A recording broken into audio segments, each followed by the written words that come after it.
Hi, Graham Cherrett from the Longley Academy here. So, creating a sales coaching culture has certainly become quite a hot topic over the last few years, and an overcomplicated one at that. At the end of the day, however, it doesn't have to be rocket science. In this first of 3 videos, I'm going to share with you a simple, structured, kind of mirror signal maneuver type of approach to successful sales coaching.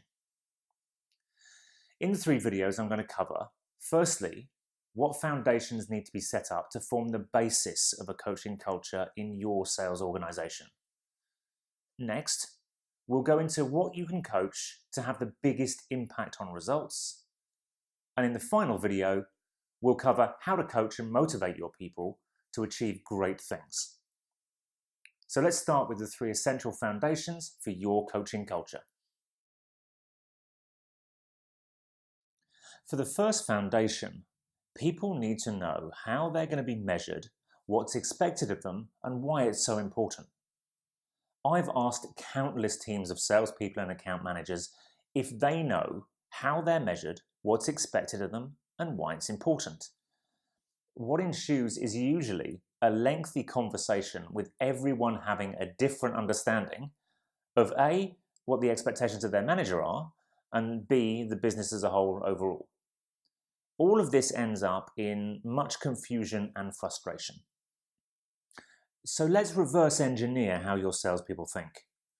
They'll be thinking, if I know how I'm going to be measured, my behavior will reflect that. If I know what the expectation is, then I know where to focus my efforts. And if I know why it's so important, I'm much more likely to be committed and passionate about it. Makes sense, right?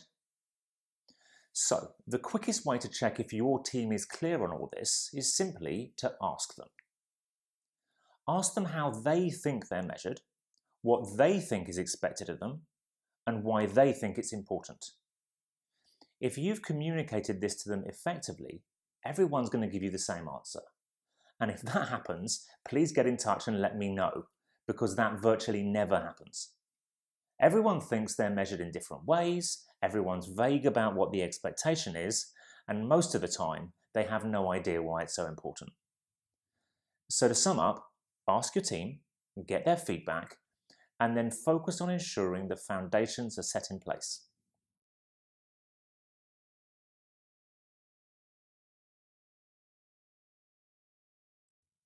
Foundation number 2 for your coaching culture is to set clear and concise expectations that apply to everyone. Look, a coaching culture isn't developed with an individual alone in mind. It's designed for your whole team. In order for an environment to be fair, the same expectations need to apply to everyone within the same job role. Now, of course, that's not to say if you've got a high achiever, they shouldn't be stretched and their goals shouldn't be higher. However, the expectations should be equal, and they ought to be measured using the same yardstick, metrics, or formula.